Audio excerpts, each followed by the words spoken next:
19h06 já, eu acho que quem já tinha, demos uns minutinhos aí, o pessoal que estava chegando. Acho que conseguimos ajustar, né, Rubi e Tânia, a nossa tradução aqui simultânea. Agradecer a Rubi e a Tânia aí pelo apoio. A Ana Paula também entrou para nos ajudar tecnicamente aqui para fazer as coisas funcionarem, né? E dizer para vocês, porque é bom estar conversando com vocês.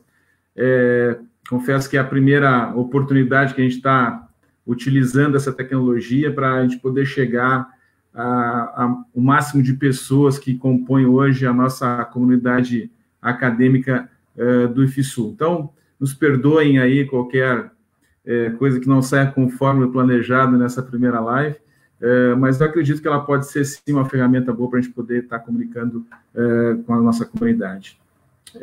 Então, eu agradeço a presença, né, o momento de atenção que vocês estão dispensando para esse espaço aqui, para a gente poder estar conversando, dizer que é bom estar em contato, embora não tenha diretamente as imagens de vocês aí, a gente tem procurado sempre estar mais próximo possível dos campos e fomos pegos aí pela pandemia, bem num período, num processo em que estava visitando aí, começando a visitação dos nossos campos, né? A gente que quer, nessa fala, então, organizar ela de diversas formas, em diversos tópicos, né? Primeiro, falar um pouquinho, então, sobre a questão da suspensão das aulas, depois a gente entrar nas questões do porquê não termos ainda, não estarmos usando, né, as atividades remotas, falar, então, das ações que a gente tem desenvolvido dentro do IFSU para combate ao Covid-19, falar um pouco sobre o que estamos trabalhando aí internamente para também não só atender a comunidade externa, mas também a comunidade interna, e falar sobre uma perspectiva ainda também da medida provisória 914, que a gente vai explicar logo a seguir como é que ela funciona. Eu vou pedir que, ao longo da minha fala, que vai durar talvez aí 20, 30 minutos, vocês podem ir fazendo suas mensagens e fazendo seus questionamentos, né? Não sei se eu vou conseguir responder a todos, mas depois do final da fala a gente disponibiliza esse espaço aí para poder interagir um pouco com as questões que vocês quiserem levantar. Eu só vou pedir que, cada vez que for fazer um questionamento ou alguma saudação, que coloque lá pelo menos o campus, né, a qual pertence, ou a cidade a qual pertence, para a gente citar na hora de fazer a leitura daquela fala. Bom, pessoal, acho que todos estamos vivendo um momento estranho, diferente, talvez jamais vivido por alguns, em função dessa pandemia que vem correndo o mundo, né? E a gente fica olhando, né? Quando começou isso tudo lá na China, a gente achava, está muito distante, isso não vai chegar aqui, daqui a pouco mais ela estava circulando outros países da volta, daqui a pouquinho estava na Europa, e daqui a pouco estava na América aqui, e a gente parece que é pego de surpresa, apesar de que a tendência era de chegar até aqui, né?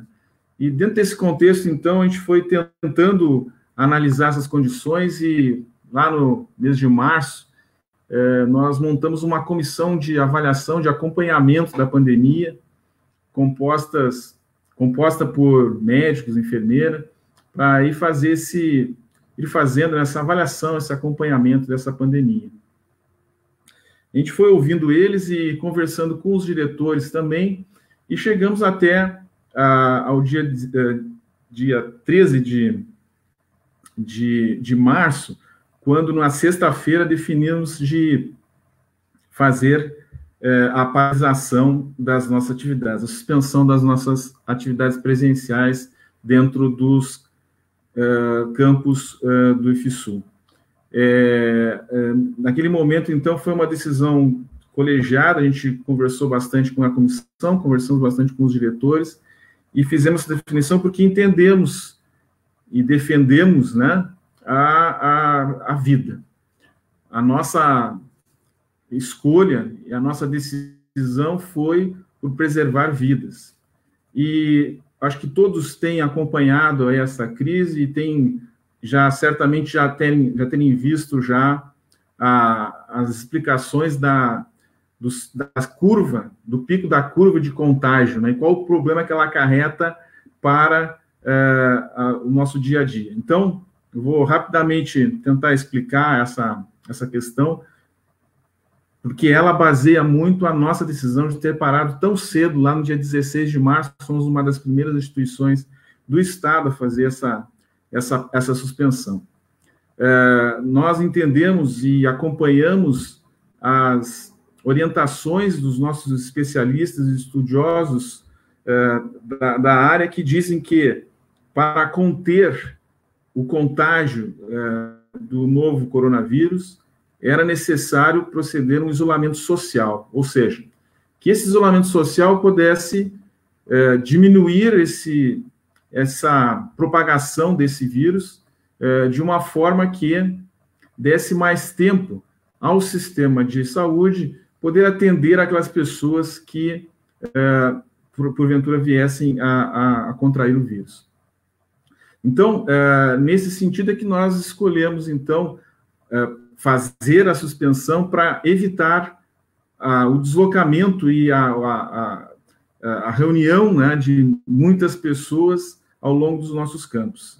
Para vocês terem uma ideia, essa nossa ação fez com que mais de 26 mil pessoas parassem de circular pelos nossos campos, diminuindo efetivamente os contatos, as aglomerações e efetivamente contribuindo para que esse vírus não se propagasse dentro das nossas instituições e dentro dos nossos espaços, dentro das nossas cidades. Lembrando que o pico da curva sempre é o problema para todo esse espaço da pandemia. Nós temos lá, então, quanto mais contágios, menos o sistema de saúde dá conta de poder atender de forma adequada. Então, com o isolamento social, nós vamos ter uma quantidade menor de pessoas, ou seja, esse pico vai ser achatado, vamos ter uma quantidade menor de pessoas contaminadas e dando mais condições para o sistema de saúde poder atender essas pessoas. E o que se vê hoje no Rio Grande do Sul é que, aparentemente, isso está funcionando. Ou seja, esse isolamento social que foi proposto está sendo praticado não só na educação, mas como em tantas outras áreas, tem feito efeito porque nós não atingimos ainda, então, não ultrapassamos ainda, então, o limite do sistema de saúde atender. Ou seja, não chegamos num pico que passasse a possibilidade do sistema atender. Coisa que nós já temos visto em outros estados do nosso país. Então, essa definição lá em março já era visando e entendendo que era necessária essa parada, era necessário esse incentivo ao isolamento social para contribuir com o sistema de saúde. Lembrando que a cada dia que nós conseguimos continuar com esse isolamento, é mais um dia que o sistema de saúde tem condições de ir se preparando cada vez mais. As condições que esse sistema de saúde tem hoje são muito melhores do que tinham lá em 16 de março, com certeza. E a cada dia vai se tornando cada vez mais robusto. Mas a necessidade de continuarmos com esse isolamento social se faz muito importante para que a gente possa continuar contribuindo com que essa curva, esse pico da curva, não cresça e a gente consiga diminuir o contágio o máximo possível. Por isso, então, já fizemos uma nova portaria de suspensão das atividades, que está valendo atualmente, que vai até 30 de abril, e por isso, então, que conversando mais uma vez com a comissão de avaliação e conversando com os nossos diretores, proreitores, diretores sistêmicos, entendemos que havia necessidade de prorrogarmos mais uma vez a suspensão das atividades. Então, hoje a gente anuncia que vamos manter a suspensão das atividades até o dia 3 de junho. Então, nesse período, vamos continuar aí fazendo uma avaliação. Quando chegarmos lá mais próximos, vamos, então, analisar a situação e ver como vai estar o contexto daquele momento. Eu quero dizer para vocês que podem ter a certeza que nós só iremos retornar às atividades quando tivermos clareza e a tranquilidade para fazermos isso. E essa volta, ela não será tão simples. Certamente, a nossa instituição, ela se transformará muito para se adequar a essa nova realidade que teremos na volta. E aqui, antecipo, não temos nenhum prazo e nem uma perspectiva de quando isso vai acontecer. Vamos analisando a situação a cada momento. Mas, quando acontecer esse retorno, muitos cuidados terão que ser feitos.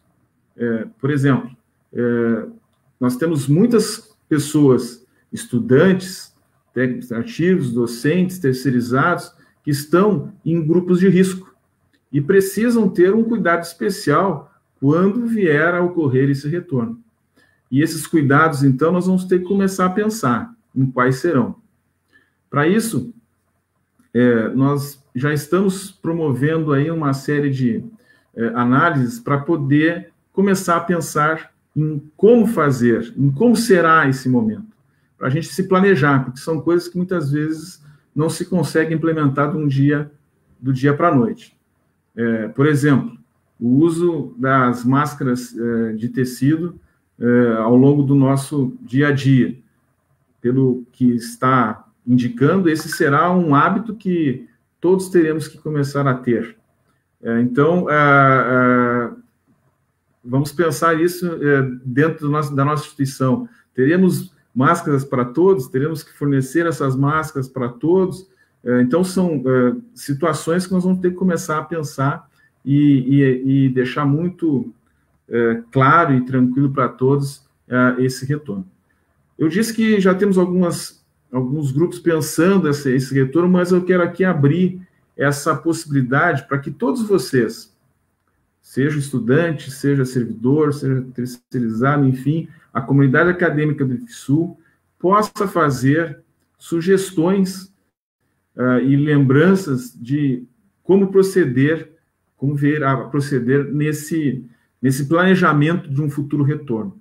Então, a gente põe à disposição aí para receber essas indicações. Os campos também estão abertos para receber aí essas sugestões, essas lembranças, para que a gente possa fazer isso de uma forma muito tranquila lá no futuro. Eu gostaria agora de entrar na questão do porquê hoje o IFSU optou por não oferecer a EAD, ou melhor dizendo, atividades remotas para os nossos estudantes nesse período da suspensão.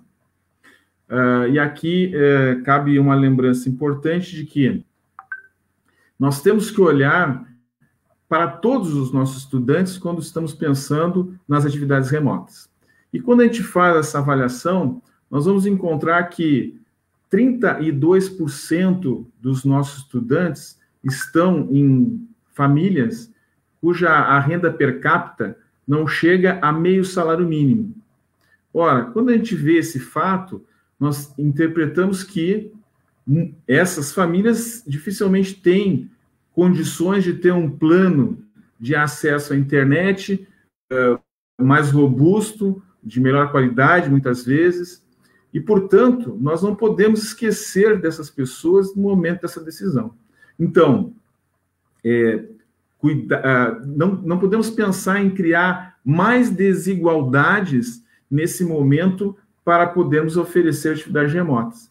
Então, esse foi um dos motivos de não seguirmos no caminho da oferta de atividades, aulas remotas, porque iríamos criar, sim, mais desigualdades na possibilidade de muitos dos estudantes continuarem as suas aulas através da EAD. Esse é um dos fatores que pesou muito. Então, vamos pensar em todos os estudantes, e não apenas naquela parcela que poderia ter condições de estar acessando de uma forma mais tranquila a internet. É bom lembrar que, por exemplo, muitos têm acesso à internet. Alguns podem ter um notebook em casa. Uma pesquisa aí recente, nós identificamos que notebook em casa não chegam a 50% das famílias que têm. E os outros 50%, provavelmente, algum tipo de acesso teriam pelo celular. Então, imagina tu teres aulas em quantidade através de um celular. A forma que ficaria, muitas vezes, agradável ficar 1, 2 horas segurando um celular para poder acompanhar uma atividade remota. Então, esse é mais um fator que pesa. Outra coisa importante dizer é que muitos dos planos de celular que as pessoas têm para usar em casa, que é a única forma de acesso que ela tem em casa à internet, também são pequenos planos de 1, 2 GB e que, de forma muito rápida, se vão no uso de atividades que envolvam principalmente vídeos. Então, é um outro fator que pesa também nesse momento de decisão.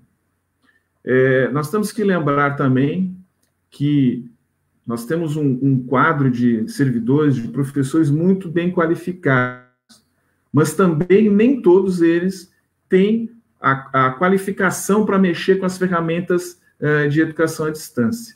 Então, esse é um processo que precisaria também de uma qualificação de muitos dos nossos docentes para dominar essas tecnologias e poder, então, oferecer algum tipo de atividade remota. Nós temos que lembrar também, importante, de que imaginar que a nossa estrutura de TI, de tecnologia da informação, pudesse dar conta de um dia para outro, ter a condição de estar recebendo 26 mil pessoas acessando um sistema de EAD, ele não daria conta de atender de forma plena e eficaz a todo esse acesso. É bom lembrar também, é importante dizer, que a maioria expressiva dos nossos cursos, ou quase a totalidade deles, está baseada muito em atividades práticas, aulas práticas. Então, essa seria uma outra grande dificuldade que nós teríamos de estar fazendo essas atividades remotas, em função dessas quantidades de atividades práticas que os nossos cursos possuem. Então, esses são alguns motivos que nos levaram a definir. Mas deixo claro que o principal é cuidar para não criar mais desigualdades de acesso à nossa educação. A gente sempre defende que a educação é um fator de transformação de vidas e que temos que pensar sempre em dar essas condições de transformação de forma igual para todos. Eu gostaria também de me referir à educação à distância, porque as atividades dos cursos que nós tínhamos também está suspensa, e dizer que isso foi feito porque os nossos cursos de EAD que estavam funcionando até então, eu acho que a Tânia trancou o vídeo dela ali. Então, os cursos EAD que estavam em funcionamento até então, eles estavam baseados na oferta de um polo de educação à distância, onde nesse polo os alunos podiam ir para lá, acessar suas atividades, fazer as suas atividades à distância. Ora, e a gente tem um mapa disso no sentido de que essa frequência aos polos era muito frequente, era muito grande, e que com o isolamento social, os polos teriam que fechar, e fecharam, e assim os alunos não teriam condições de fazer o acesso. A gente sabe também que a grande maioria dos nossos polos está em cidades pequenas, onde as pessoas têm um pouco mais de dificuldade, muitas vezes, de acessar e de ter uma boa qualidade no seu acesso à internet. Então, esse também foi um motivo de que nós suspendemos temporariamente também as aulas da educação à distância, pelo fato de usarmos polos de presença. Seguindo um pouco, então, nessas questões aí da pandemia, o IFSUL vem tentando promover aí uma série de ações a partir de todo o conhecimento que existe hoje dentro da instituição, com todos os nossos servidores, docentes e administrativos, que pudessem se colocar de uma forma a contribuir no enfrentamento desta pandemia. E assim começamos uma série de ações efetivas que têm contribuído principalmente para o sistema para os profissionais da saúde, profissionais da segurança, a gente poder dar um pouco mais de condições e de condições de segurança de EPI para se protegerem, né, contra esse vírus. E nesse sentido, então, eu vou citar só algumas ações para a gente dimensionar um pouco o que o Instituto tem feito nesse sentido. Então, eu começo pelos protetores faciais, que vários campos têm produzido. Apenas para se ter uma ideia, esse número já deve estar aí beirando quase 3 mil protetores faciais produzidos nos campos e distribuídos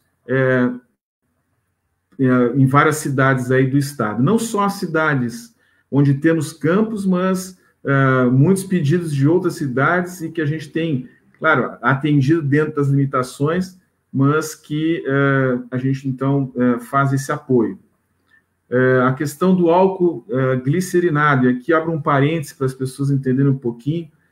A gente fala muito no álcool gel, e hoje no Brasil não existe um dos insumos básicos para fazer o álcool gel, que é pegar o álcool 70% e colocar lá um tal de carbopol, e esse carbopol não existe no mercado.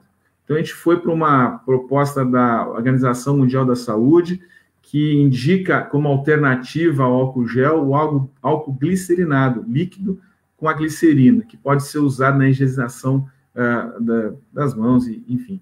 E assim, então, estamos trabalhando nesse sentido. Só para vocês terem uma ideia, foram já em torno de 15 mil litros de álcool glicerinado distribuídos também em diversas cidades e instituições que a gente tem atendido com esse álcool, contribuindo também com esse enfrentamento. Falar um pouquinho também sobre máscaras de tecido, a gente fez uma produção aí também em alguns campos, algo em torno aí de mais de 4 mil máscaras de tecido que foram produzidas e distribuídas. E para citar ainda, produção de sabão, produção de conserto de equipamentos hospitalares, propostas de pequenos melhoramentos em alguns equipamentos hospitalares, e a gente tem ainda uma gama de projetos, porque tem muita gente dentro da nossa instituição pensando em como ajudar. E todas essas propostas que eu falei, todas essas que estão ainda sendo elaboradas, sendo pensadas, sendo viabilizadas, elas têm um fundo muito forte de solidariedade.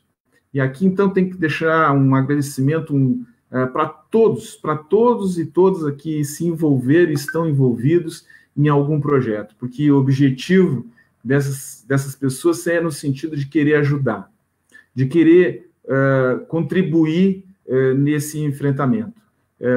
E não só esses que estão envolvidos em algum projeto, mas tenho certeza que muitas e muitas outras pessoas gostariam de estar ajudando e só não estão porque falta a oportunidade ou estão num grupo de risco, enfim, por alguma situação ou outra que as impede de fazer isso. Mas eu acho que a gente tem que ressaltar, mesmo para essas pessoas que não estão diretamente envolvidas, a importância da sua colaboração no enfrentamento da pandemia, procurando fazer o isolamento social, cuidando para ficar em casa, para evitar, mais uma vez, o contato com o vírus e, assim, com a propagação dele. Então, todos nós temos função nesse enfrentamento. e seja ele em algumas ações diretas, seja ele fazendo o nosso isolamento social. Para isso, a gente conta e pede para que todos continuem nessa caminhada, que continuem aí ajudando nesse enfrentamento. Bom, pessoal, eu quero também falar mais algumas coisinhas e em seguida já passo para as perguntas aí, para a gente poder interagir. A Rúbia acabou ficando sozinha, né, Rúbia? A Tânia deve estar chegando aí. Deve ter dado problema de conexão, né? Aliás, esse é um outro problema, né, gente, que a gente tem enfrentado aí, não sei, seguidamente, quedas nas conexões, velocidades lentas, é um outro fator, né, porque muita gente usando aí, então os sistemas ficam sobrecarregados, né? Eu quero falar agora de algumas ações. Por favor, as intérpretes estão pedindo para o senhor liberar a câmera, por favor. Ok. Eu tinha... Tá. Muito obrigada, desculpe interromper. A Tânia voltou aqui. Obrigado, Tânia. Então, que atividades que nós estamos pensando para dentro do Instituto? E aí eu quero citar algumas, não todas, evidentemente, mas algumas que a gente tem trabalhado. Uma delas é pensar naqueles nossos estudantes que estão passando por alguma dificuldade dentro desse novo contexto de realidade econômica também que a pandemia está trazendo. Então, nós estamos aí, em conjunto com os diretores, criamos um tipo de um fundo, basicamente ele com recursos do PNAE, que é o Programa Nacional de Alimentação Escolar, para compra de cestas básicas. Então, para que vocês tenham ideia, esse recurso que estamos reunindo num grande volume de aproximadamente R$550 mil, será para a compra de cestas básicas para serem fornecidas para os estudantes que estiverem com essa dificuldade da alimentação. Esse processo ele está ainda andando, não está concluído, nós estamos botando ele como prioridade, mas para aquelas pessoas que gostariam que isso fosse mais rápido, eu gostaria que fosse mais rápido também, mas infelizmente temos todo um processo burocrático aí que temos que vencer pela frente, mas que estamos vencendo e que acreditamos tão logo a gente possa estar aí com os produtos sendo adquiridos, chegando, e a gente poder fazer essa distribuição dessas cestas para aqueles que mais precisarem. É um volume de recursos bastante razoável e que a gente tem a intenção, então, de poder atender e ajudar esses nossos estudantes com dificuldades. Para isso, nós lançamos ontem à noite, hoje, já tem a notícia na nossa página lá, de um formulário para a gente fazer uma avaliação do número de pessoas que efetivamente precisam desse apoio.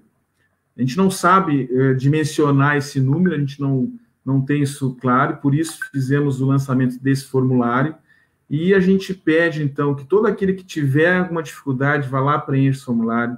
A gente pede que aquele que sabe de algum colega que está passando por alguma dificuldade, vá lá e avise, tente avisar vá lá não, né? Comunique esse colega dessa necessidade de preencher esse formulário, que vocês possam espalhar nos grupos de WhatsApp, nos grupos que vocês possuem de alunos, de colegas, de turmas, que esse formulário, então, está ativo e ele vai nos dar a dimensão das necessidades que nós precisamos. Não sei se conseguiremos atender a todos. Essa é a nossa vontade e é o que nós gostaríamos, mas não temos certeza disso. Mas, nesse momento, o importante é identificar todos aqueles que precisam. Por isso, eu peço o teu apoio aí, a tua ajuda, para espalhar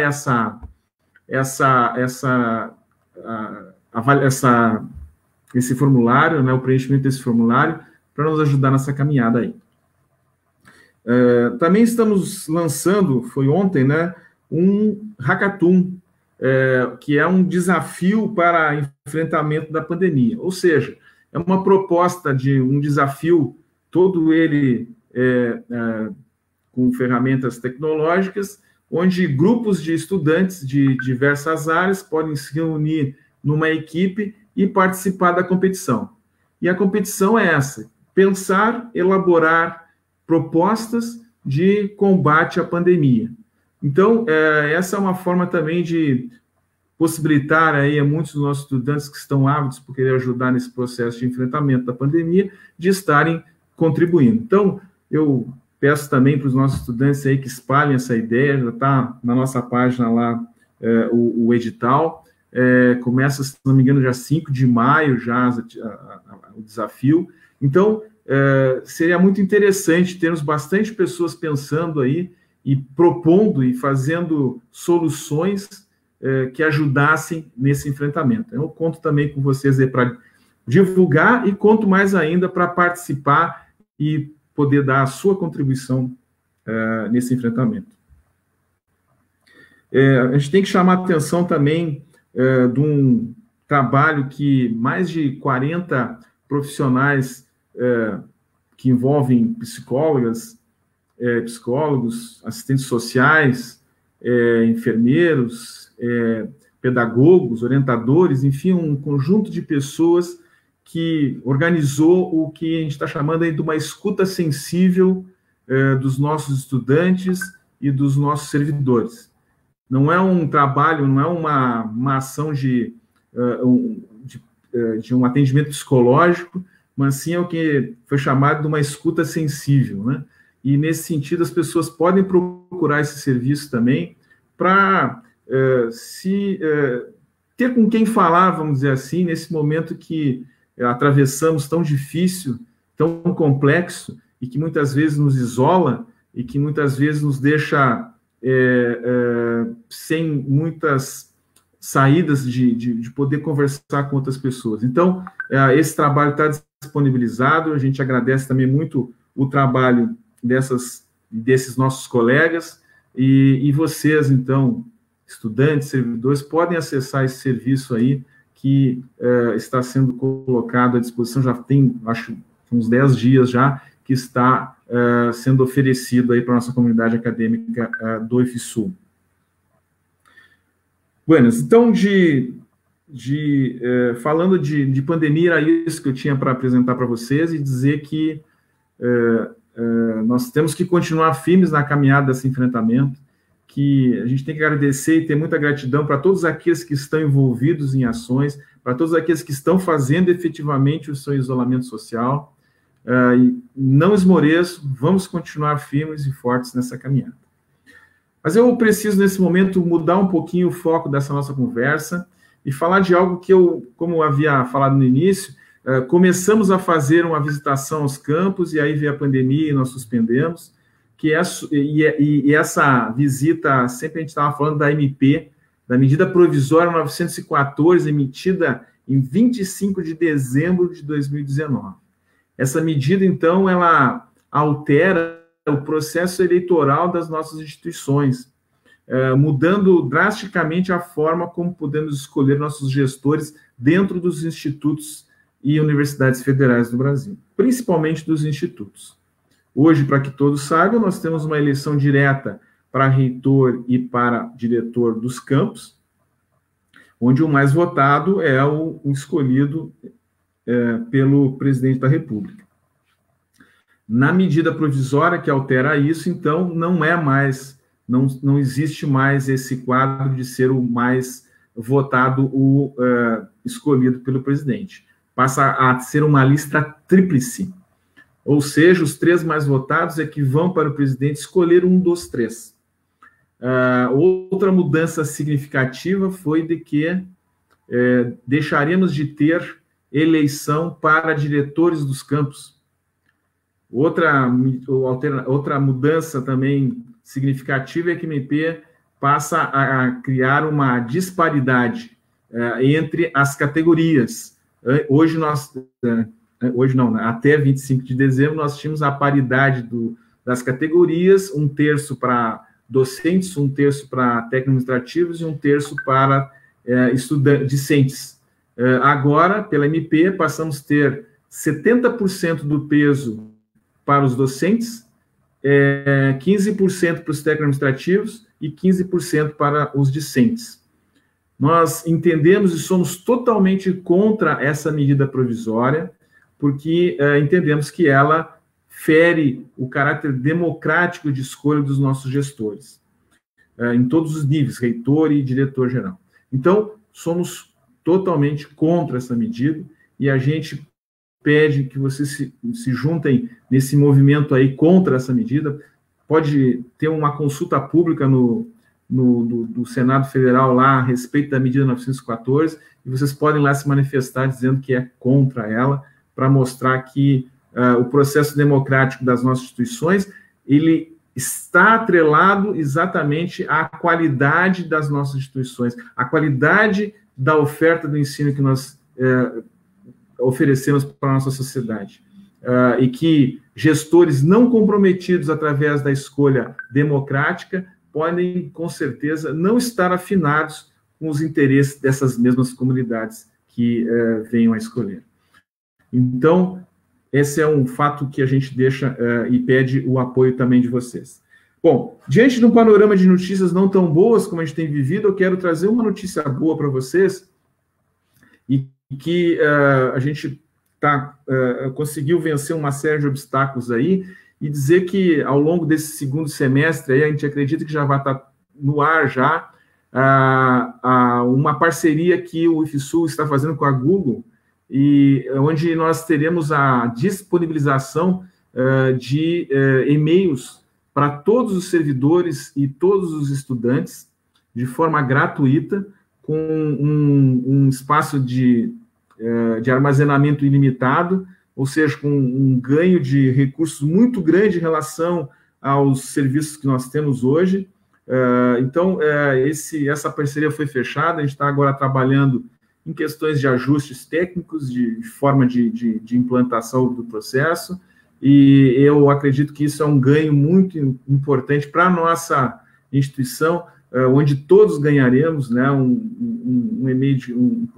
acesso a e-mail de qualidade, com um domínio normal do nosso IFSU, e que, então, é algo que a gente tem que festejar nesse momento e que a gente conseguiu fechar recentemente, né? Bom, minha gente, agora eu vou parar de falar um pouquinho, eu acho que eu já falei demais até, agora está na hora de começar a ouvi-los um pouco, antes e depois, então, de ouvir algumas perguntas, aí a gente passa para um momento de encerramento. Deixa eu acompanhar aqui, ver se... eu vou fazer algumas leituras de algumas mensagens aleatórias, talvez nem... Desculpem, não vão conseguir ler todos os comentários, eu vi que tem bastante coisa aqui já.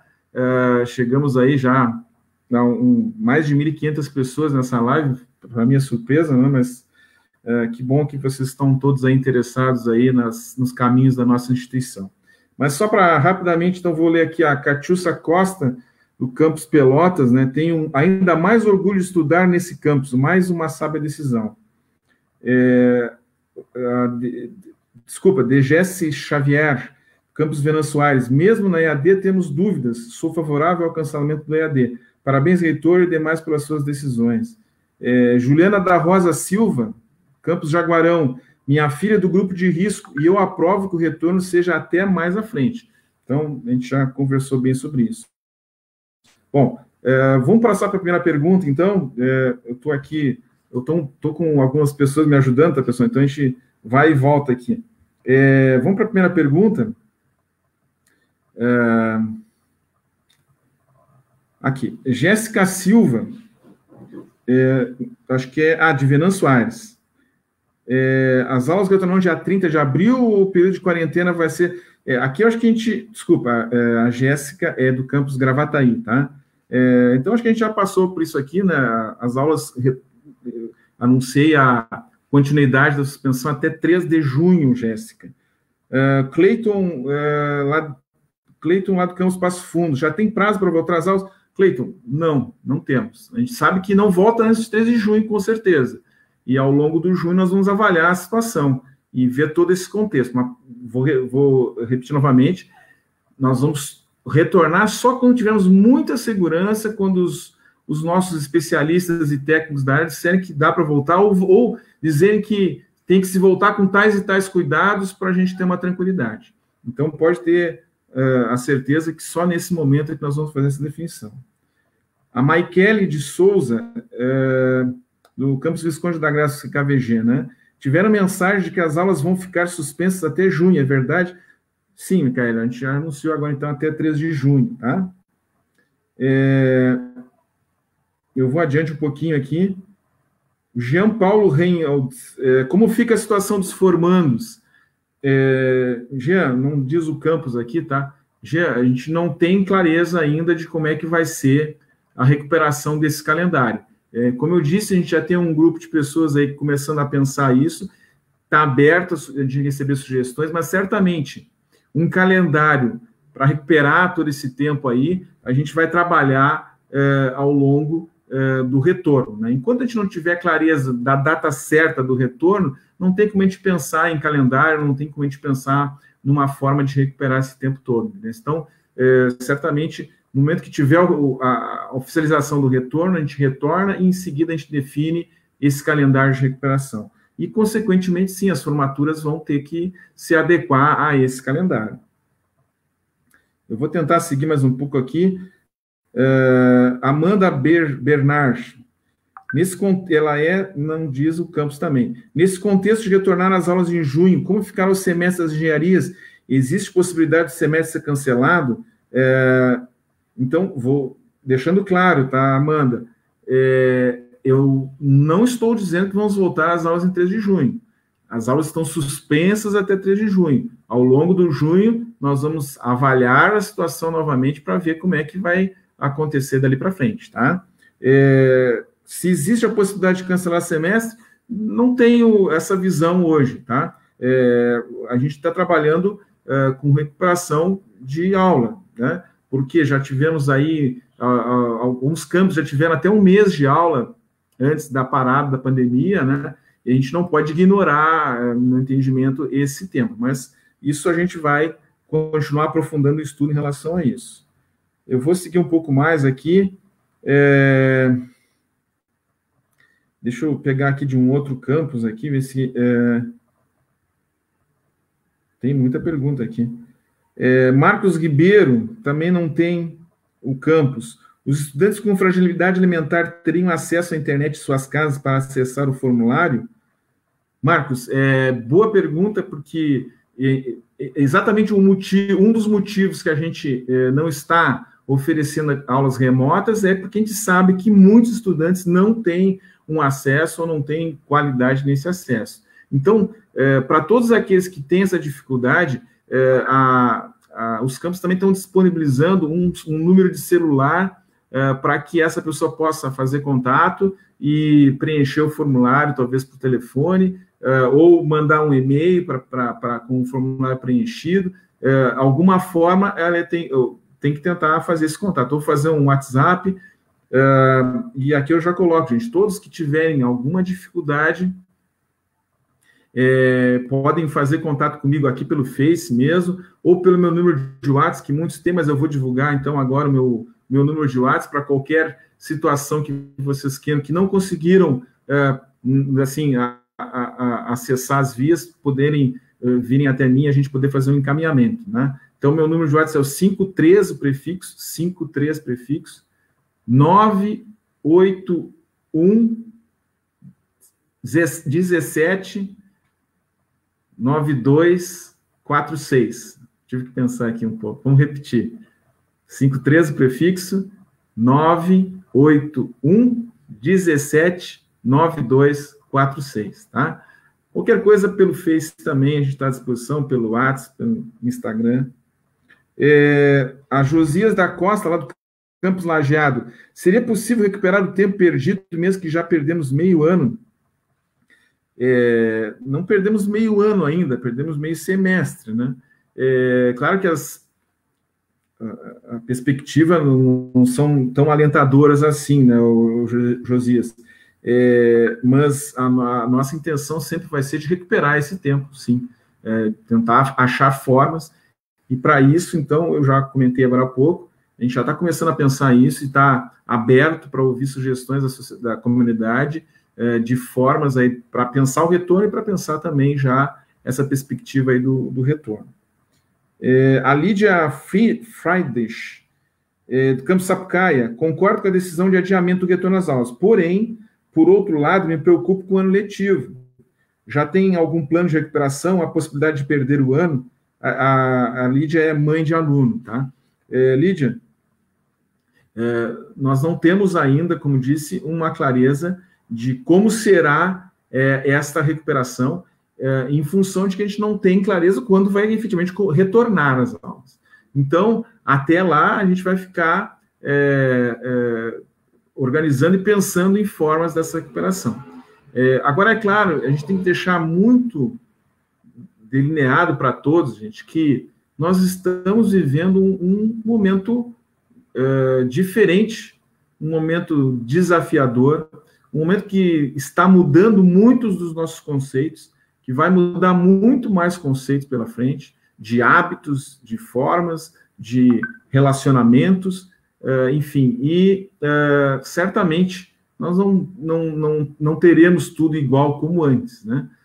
E nesse sentido, então, nós vamos ter que repensar também, talvez, muitas ações e formas de recuperar esse tempo das aulas aí que a gente ficar parado ao longo da pandemia. Bom, pessoal, deixa eu ler mais algumas mensagens aqui, então, antes de voltar mais algumas perguntas. Nós temos aqui a Carmen Bueno, do Campus Não Diz, né? As atividades à distância são necessárias até para os próprios professores conhecerem os novos alunos. Além disso, é um direito dos alunos recebê-las. Vocês estão sendo muito radicais, nivelando por baixo. Então, a Carmen coloca a sua posição, né? É evidente que a gente respeita a tua posição, Carmen, mas a gente, coloquei no início, né? Nós estamos pensando em não criar mais desigualdades nesse processo de ensino que nós ofertamos. Deixamos bem claro que a gente sabe, e tem muito bem delineado, que nem todos, e é uma boa parcela, não têm condições de ter um acesso à internet de qualidade que dê conta de assistir todas as aulas à distância. Afora todos aqueles outros processos que eu já acabei de comentar também, de uma qualificação mais efetiva para muitos dos nossos docentes, para questões das nossas aulas práticas tão necessárias dentro desse contexto de uma educação diferenciada de qualidade que nós ofertamos. Nós temos também aqui Viviane Hernandes Serpa Ribeiro. Bons esclarecimentos, porque as pessoas costumam falar que hoje em dia todo mundo tem celular e que poderia haver atividades remotas. O problema é que nem todos têm um plano de internet e a estrutura necessária para acompanhar as condições de igualdade com os discentes mais favorecidos, economicamente, mais injustiça social. Então, acho que ela está aí, reafirmando o que eu acabei de falar também, né? Elizabeth Paris, desculpa, agora neste momento, o que devemos pensar é na saúde de nossos filhos e a população em geral. Agora, estou só fazendo os comentários, não tem, só estou lendo, né, algumas mensagens. A Noemi Maria, decisão mais que sensata, mãe de estudante do FISU Sapucaia. Anitta Leucádia Pereira, Anitta, a saúde sempre em primeiro lugar. Carla de Aquino, decisão coerente com a situação sanitária que estamos vivendo. Juliana da Rosa da Silva, Campos Jaguarão. Não, desculpa, essa aqui eu já tinha lido, né? Vamos ver se tem aqui mais alguma nova que tenha entrado. O pessoal me passa aqui, tem várias questões de Passo Fundo aqui chegando com relação aos cursos anuais, né? Eu vou ler uma delas, né? Da Gabriele Zatti. O curso de engenharia do campus Passo Fundo é anual. Sendo assim, não será possível cancelar o semestre, sim o ano. Poderia passar mais informações sobre isso? Então, Gabriele, primeiro, assim, não está no nosso horizonte questão de suspender, a gente perder simplesmente o tempo que já foi estudado e que a gente tem pela frente. Mas eu volto a repetir, nós estamos num momento diferente, numa situação nova e que, para todos nós, ainda são muitas incertezas e muitas indefinições. Agora, tu pode ter certeza, aliás, todos vocês podem ter a certeza de que o IFSU não vai prejudicar nenhum estudante nessa caminhada. Nós vamos querer só achar meios de poder recuperar e poder dar conta de continuar a ofertar a essa educação de qualidade, que foi essa educação que chamou vocês até os nossos campos, que trouxe vocês até os nossos campos, e por essa qualidade que vocês podem ter certeza que nós vamos estar trabalhando para garantir a continuidade dela. Bom, pessoal, eu acho que eu não estou acompanhando, o pessoal está me mandando aqui as mensagens, mas mais ou menos eu acho que a gente já passou por boa parte delas aqui. Mais uma mensagem daqui da Lisiane Torres, Campos Pelotas. Flávio, ressalte, por favor, a importância de alunos e servidores aproveitarem esse período de reclusão para a realização de cursos online e gratuitos. Obrigado. Então, a Lisiane reforça, né, que a gente possa achar alguns, para aqueles que têm acesso, evidentemente. E esses cursos, evidente que a gente tem que motivar, né, Lisiane, mas sempre lembrando que eles não vão fazer parte de uma contabilização de carga horária, né, ou de prova. Mas a gente aproveitar esse espaço, acho que é nesse sentido que a Lisiane traz, né, de a gente aproveitar esse tempo e poder fazer alguns cursos aí que estejam sendo disponibilizados. Um deles, aliás, não é curso, né, a gente acabou de falar aqui, o Hackathon, um desafio, né, de propostas e soluções para combate à pandemia, que os nossos estudantes vão poder participar de todos os campos aí. E além, claro, de outras possibilidades. Bom, pessoal, eu vou tentar aqui fazer alguma leitura aqui no nosso... que a pessoa que está me ajudando aqui, a Carla, deu um problema na internet dela, assim, na internet dela, e parou de ajudar aqui. Eu vou tentar ler mais, eu vou passar aqui, eu acho que mais uns 10 minutos lendo as mensagens aqui, e a gente vai depois poder buscar um encerramento. Puxa vida, e a tela vai correndo aqui que eu não consigo nem acompanhar a leitura. Vamos ver. Helena Meneghetti, boa noite. Gostaria de saber se há possibilidade de fazerem como as escolas estaduais estão fazendo, entregando trabalhos, não pela internet, mas na escola. Aí os alunos ou pais podem retirar em um dia da semana. Então, Helena, essa possibilidade a gente não trabalhou nessa perspectiva, porque, da mesma forma, a gente ter formas diferentes de atender a uns alunos e a outros não, cria novamente essa questão da desigualdade que a gente tem batido tanto aqui. Para uns a gente tem internet, para outros ter material impresso apenas, sem a possibilidade de interação, sem uma possibilidade de estar fazendo aquela interação com o restante do grupo. E volto mais uma vez a dizer, teria que preparar o material, teria que ter qualificação, teria que, de novo, ter o problema das aulas práticas, né? Então, a gente não foi nesse caminho, não. Vamos tentar aqui ver mais um aqui. Sou de Lajeado e gostaria de saber o que acontecerá em relação aos atendimentos. Eles aumentaram quando voltamos. Eu não entendi direito, Ana. Seria os atendimentos... Quais atendimentos? Tenta fazer de novo o atendimento se é da assistência social ou psicológico, não sei se é nesse sentido, né? Se é no sentido dos atendimentos psicológicos, certamente vamos ter um aumento aí nesse retorno aí, porque, como disse, são momentos novos que nós vamos estar vivendo, né? E a gente vai ter que estar se adaptando nesse momento e toda ajuda certamente vai ser bem-vinda. Pessoal,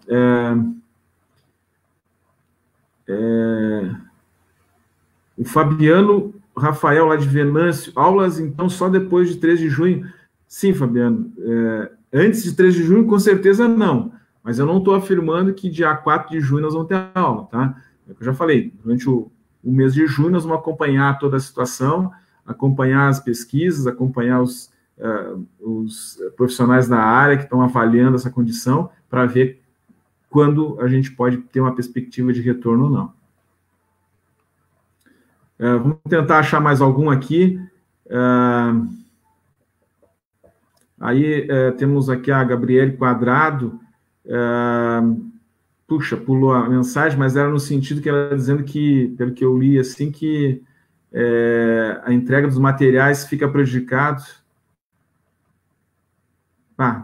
Passou aqui, né? Porque não teria como fazer essa entrega. Pessoal, desculpem aí, mas eu não consegui achar, são tantas mensagens aqui. Deixa eu ver se meu pessoal de apoio aqui retornou. Não retornou. Vamos ver o Vinícius aqui. O Vinícius está dando um apoio nas mensagens aqui. Sim, aqui, ó. A Camila Thiago Quaresma Martins, da Biblioteca do Campus Pelotas, né, Camila? Boa noite, Flávio. Se possível, lembra da ação das bibliotecas em muda solitária para trocar débitos por doações. Bem lembrado, Camila. Eu tinha me esquecido dessa ação importante. As bibliotecas, então, trouxeram a proposta de trocar a multa daquelas pessoas que têm livros atrasados e tal, por colaborações para o Banco de Alimentos do Estado. Então, o aluno, o estudante ou o servidor que tem alguma multa atrasada, ele pode fazer esse valor da multa depositado no Banco de Alimentos para ajudar nesse processo que toda a sociedade gaúcha brasileira está se envolvendo para ajudar aquelas pessoas que estão mais em estado de vulnerabilidade social maior com a pandemia, através do Banco de Alimentos. Então, faz o depósito do Banco de Alimentos, depois leva o recibo, claro, depois, né, não é agora, durante a suspensão das aulas, para abater a sua multa lá junto às bibliotecas, né? Então, é uma ação legal aí que os bibliotecários estão promovendo, e tá dado o recado, Camila. Vamos ver aqui se temos mais alguma...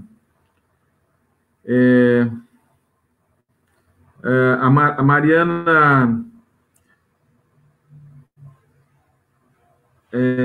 o Daniel Soares, lá de Lajeado, pergunta: se retornarmos às aulas esse ano ainda, nós do IF teríamos aula em janeiro, fevereiro? Daniel, não sei te dizer. Esse trabalho vai envolver muitas questões que a gente tem ainda em definição, da forma como serão recuperadas esse tempo que a gente ficou sem aula, e a gente vai ter que aguardar um pouco mais para poder definir questões de calendário. E sem ter uma data certa do retorno, a gente não tem nem como pensar num calendário nesse momento. Então, é muito prematuro a gente pensar e afirmar alguma coisa em relação a essa tua pergunta aí, se vamos ter aula em janeiro e fevereiro. A Mariana Chantana, do Campus Pelotas, já tem alguma proposta de calendário de recuperação das aulas? Bom, Mariana, acho que acabei de falar também, né? A gente não tem ainda, vai depender ainda dessa data de retorno. O Leonardo, do Campus Lopes da Silva, da Ávila, Campus Camaquã. Boa noite, caro reitor. Gostaria de saber, em relação à medida provisória MP 914, quais medidas estão sendo realizadas para que a mesa não se concretize, se há possibilidade de se rever? Leonardo, eu fui rápido na fala da MP. Uma medida provisória ela tem validade por 60 dias e ela é prorrogável por mais 60. Então, o prazo máximo de uma medida provisória é 120 dias. Ao final dos 120 dias, ela tem que ser analisada pelo Congresso Nacional. Então, o Congresso Nacional cria uma comissão mista com 12 integrantes do Senado e 12 da Câmara de Deputados para fazer uma avaliação da medida provisória proposta pelo governo federal. Se essa medida não for avaliada em 120 dias, ela caduca, que é o que a gente chama, ou seja, ela perde a validade e o que estava posto antes volta a valer. Essa medida 914, ela valeria os 120 dias, terminaria dia 2 de junho, se for fazer a conta não vai dar os 120 dias, de 25 de dezembro até 2 de junho, que tem alguns prazos que não foram contados no período de férias do Congresso, do recesso parlamentar e tal, então por isso que ela veria até 2 de junho. Só que, com a questão da pandemia, tem uma série de modificações nos trâmites internos do Congresso, e hoje ela pode ser, sim, acelerada e ser avaliada de uma forma mais rápida, e até mesmo sem a comissão essa que eu falei dos 12 deputados e senadores. Pode ir direto a plenário. Então, a gente tem feito um trabalho de muita conversa e diálogo com os nossos representantes, deputados federais, senadores de todo o Brasil, para ir via CONIF, a gente tem feito esse trabalho mais fortemente, evidentemente, para a gente fazer a pressão para que essa medida provisória ela seja rejeitada no voto, né, ou caduque, né? A perspectiva era de que ela caducasse, né? Já dentro desse novo contexto da pandemia, nós já não sabemos, né? O que a gente lê nas mídias aí é que uma das medidas provisórias que o Congresso iria deixar caducar é exatamente a 914. Mas a gente, só depois de efetivamente acontecer, que a gente vai poder ter certeza. E a gente espera que isso aconteça, que a gente tem trabalhado para isso, para que ela perca a validade, para que a gente possa voltar a ter um processo democrático de escolha dos nossos reitores e diretores gerais dos campos, né? Então, professor Flávio, desculpe interromper, professor, mas ligar a câmera das intérpretes que retornaram. Desculpe interromper novamente.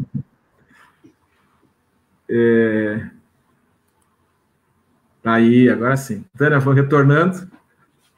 Bom, vamos ver se temos mais alguma pergunta. O Ney Fonseca, lá de Novo Hamburgo, né? Partindo do pressuposto de que as instituições educacionais podem ser reinventadas, e precisamente é isso que vejo como nosso desafio, responsabilidade no contexto da pandemia, que aspectos da educação profissional e tecnológica ofertada pelo IFSU devem ser repensadas para a valorização da vida. Boa pergunta, Ney. A gente vai... essa pandemia está servindo muito para isso, para a gente rever os nossos conceitos e ver o que é mais importante. A gente tem defendido, quando eu falo a gente, eu estou falando todas as equipes de gestão, de reitoria, dos campos, a gente tem defendido a vida, tem demonstrado que ela é mais importante, é ela que nós temos que defender e preservar, e nesse sentido, eu acho que isso já mostra um tanto dessa mudança que pode haver nesse pós-pandemia aí. Muitas outras coisas eu acredito que vão mudar. E uma delas está muito claro, no meu entendimento, que é a gente ter um IFSU mais voltado também para a extensão.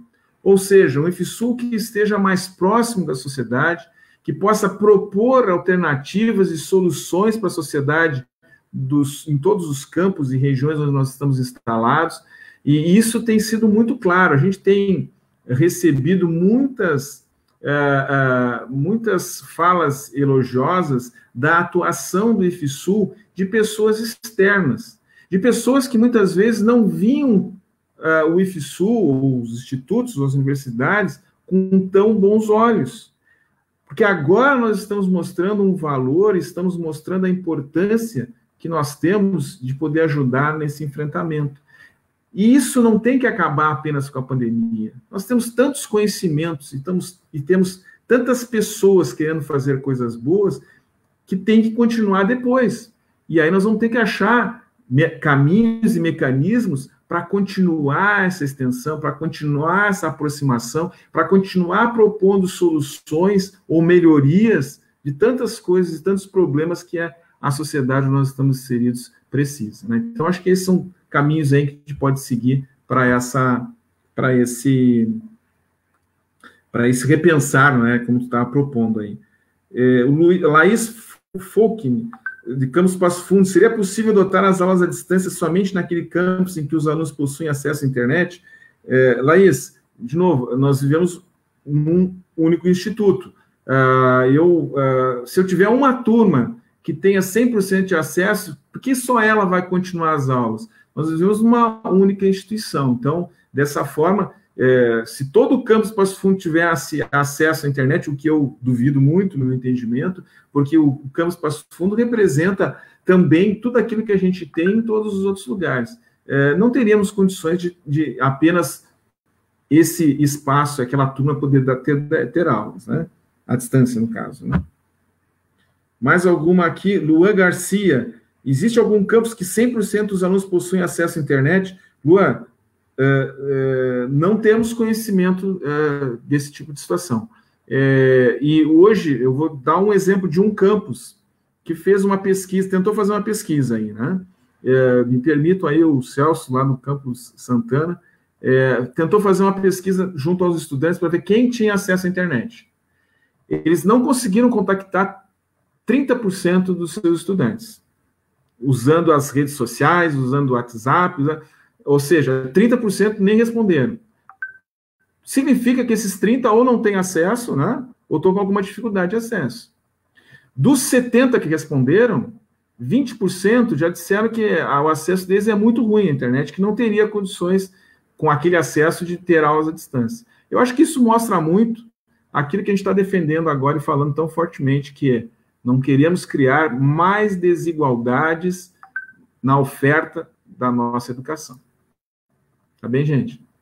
Bom, eu acho que a gente vai encaminhando agora, já são 8h10, a Tânia e a Rúbia devem estar cansadas aí, eu falo meio rápido aí, desculpa, tá, pessoal, mas eu acho que a gente conseguiu, num primeiro momento, fazer uma fala que mostrasse um pouco as nossas posições, que mostrasse um pouco as ações que nós estamos tomando.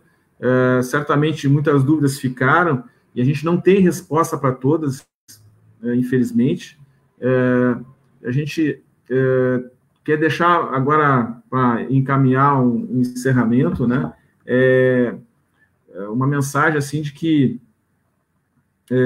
vocês, antes disso, melhor dizendo, vocês podem mandar mensagens e tal, a gente vai respondendo na medida do possível, né, para todos. Eu vi aqui, nós chegamos num momento a ter mais de 1.800 pessoas aqui.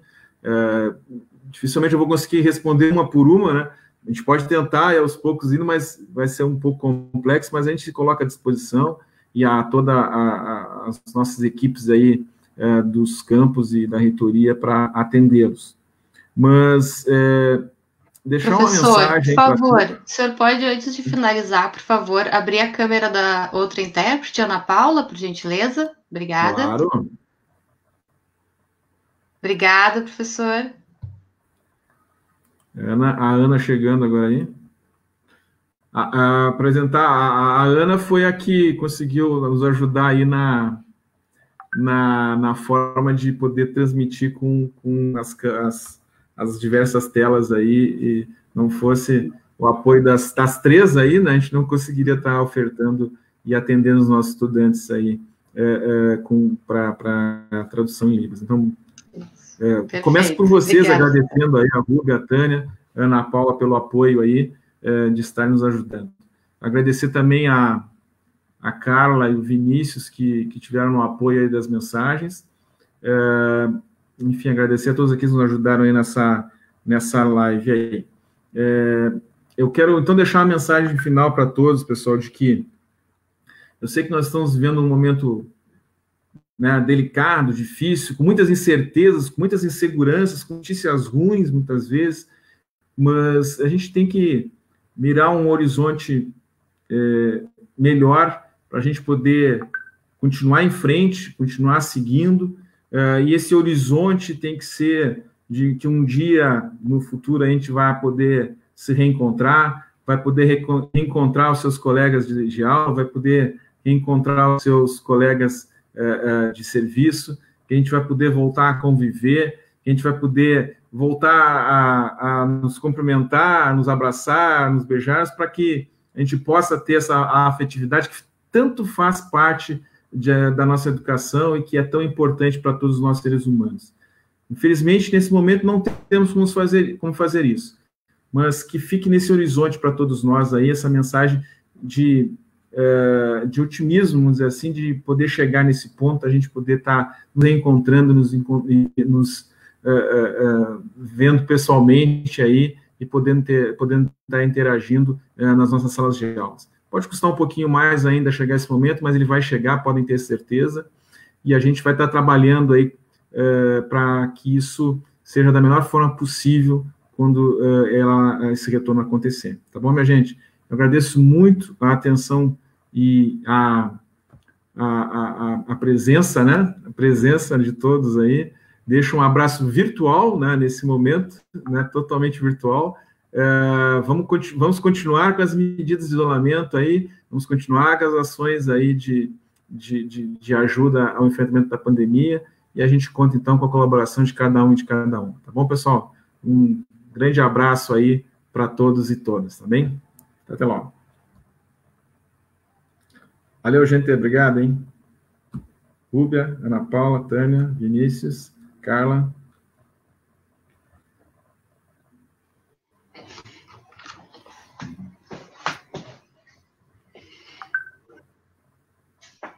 Só encerrar, professor. Boa noite.